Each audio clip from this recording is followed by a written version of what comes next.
Rediscovering Gita for the Modern World by Shrikant Soman. Based on essays on Gita by Sri Aurobindo. Chapter 4. The core of the teaching continued from the previous episode. Episode 33.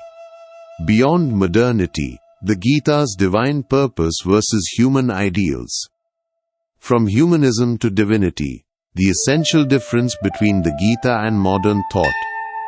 The eternal and the temporal, why the Gita transcends the modern mind's philosophy. Key takeaways. The divine basis of modern ideals. The Gita's deeper perspective. The core philosophical divide. A shift in consciousness. The purpose of spirituality. We are not denying the utility of this development for the good of the humanity at large.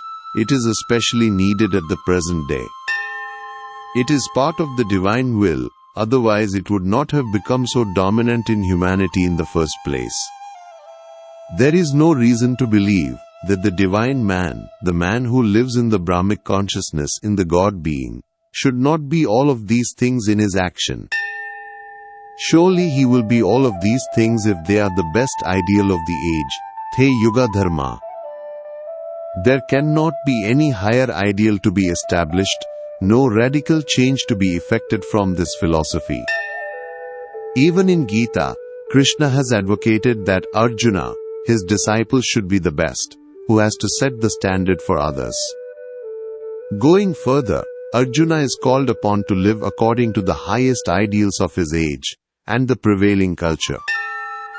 However, here Gita has not just stopped at this point. It has stressed that the ideal man should live with understanding of that which lay behind, and not as ordinary man who follows merely the outward law and rule. The essential difference between the modern mind and the Gita is as follows. Modern mind has excluded from its philosophy the God or the eternal and spirituality or the God state. On the other hand, these two things are the master conceptions of the Gita. Modern mind lives in humanity only, and the Gita would have us live in God, though for the world in God.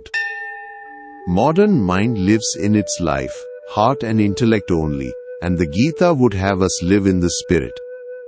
Modern mind live in the mutable being, who is all creature, and the Gita would have us live also in the immutable and the supreme. Modern mind live in the changing march of time, and the Gita would have us live in the eternal. The modern mind has recently emerged to vaguely envisage these higher things, as advocated by the Gita. However, here also, it is only to make these higher things subservient to man and society. However, we have to note that the God and spirituality exist in their own right, and not as supplementary things. It is important that in practical life, the lower in us must learn to exist for the higher, in order that the higher in us may also consciously exist for the lower, so as to draw the lower to its own altitudes.